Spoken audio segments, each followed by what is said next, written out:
This is the Sheep Guarding Llama vlog for the 31st of August, 2021.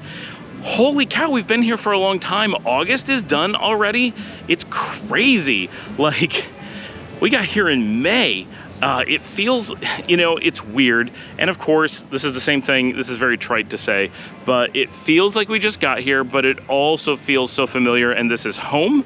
So it's like, well, of course we've been here a long time. This is where we live. It all feels so comfortable, and it feels like where we belong and all that, and we have our routines down and all those kinds of things, but it's also such a big move and so many changes, and for that to have happened over such a period of time, it's that weird caught in the middle of, in certain aspects feel like we just got here, in certain aspects feel like it's been a long time. But yes, it is the end of August. It is Tuesday, and we were in the hotel this morning. We did breakfast. Alan came over, and then while we were there, suddenly they're like, there's a crew outside.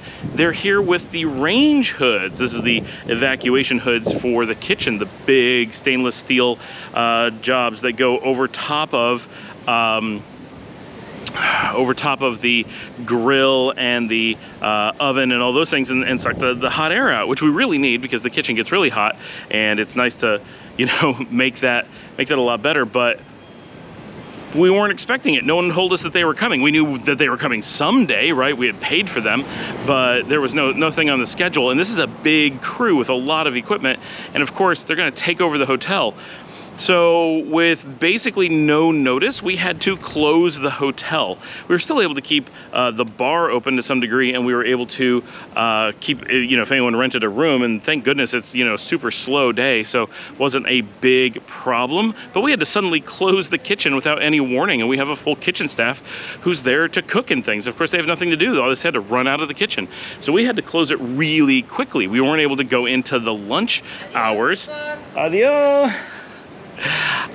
So we were not able to go into the lunch hours and we weren't able to prep, so we weren't able to tell the kids that we weren't going to be able to get food. We weren't able to make plans for the evening. And of course it's Tuesday, so Moto Loco is closed. There's just a lot going on that we had to plan for very quickly. So we got everyone out of the way and did as much as we could, and they got to work on it, and we were closed for the rest of the day, and the plan was that they were going to be done by midnight. Spoiler alert, they were not done by midnight. They was very loud banging all day, which made work a little bit hard. Not terrible, but a little bit challenging. And we didn't have a whole lot going on otherwise for the day, just regular work for me. And there goes Wilbur again. It's funny, no matter how many times I do these videos, Wilbur is always, and just before I started this one, he went by. So I started the video having Wilbur just have gone by. It's like one way or another, our crew zips back and forth in every video. And in case you're watching this and wondering where I am on the street, I'm right in front of Hostel Mano a Mano, which has amazing fish burgers. If you're in town and like coconut buns, try those out. Speaking of coconuts, Alan was asking me, he's like looking up the trees, and he's like, what are these fruits? I feel weird asking this, but what are those? I'm like, those are coconuts? He's like, right? Like, it's a funny thing coming from anywhere in the north. Coconuts are so iconic and weird. It's hard to believe that you live in a place where they're everywhere, right? It never stops being surprising. And also you have to be aware that coconuts and a few other really hard, heavy fruits will fall sporadically from really high trees that are so high that you may not even be thinking of them or be aware that they're above you, because the streets are very tight. You can see, looking at the video behind me, all the buildings go right up to the sidewalks, and the sidewalks are quite narrow, and the sidewalks are directly against the road with no shoulders. So when you put that combination together, when you're on the street, you really have a view of buildings that's very, close. And so you never tend to look up. So for example, I'm gonna walk up to this house right here. When I'm looking at this house, I really have a good vision of this wall and this fence, and these are the things that catch my attention.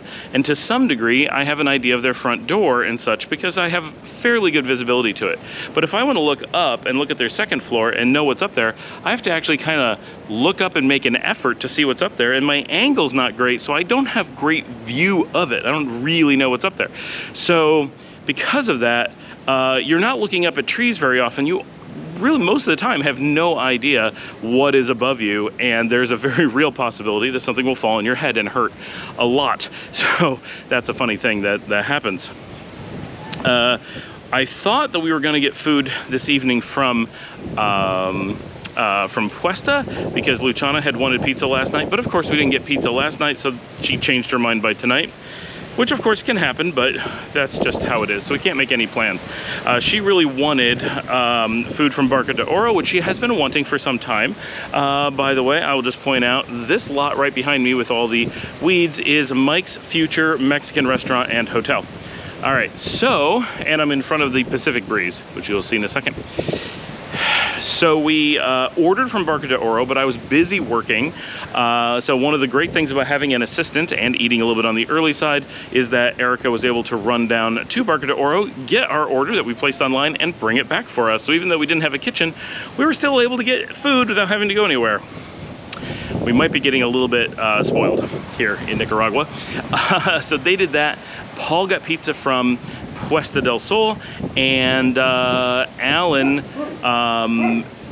did, because he doesn't eat Italian or pizza, which is kind of redundant, he wanted to try something else, so he went to, and he wanted to get Mono Loco, but they're closed because it's Tuesday, so he went to Sua, picked up food, brought it back, and we all ate at the hotel. And then spent the evening working again. Alan had to run home because a storm was coming, as it does most days. You can see we've got one coming now. This entire week is expected to have some amount of storm every day. I actually just felt rain as I said that. So that was us on the 31st of August. We have wrapped up the end of another month, and we'll see everybody tomorrow.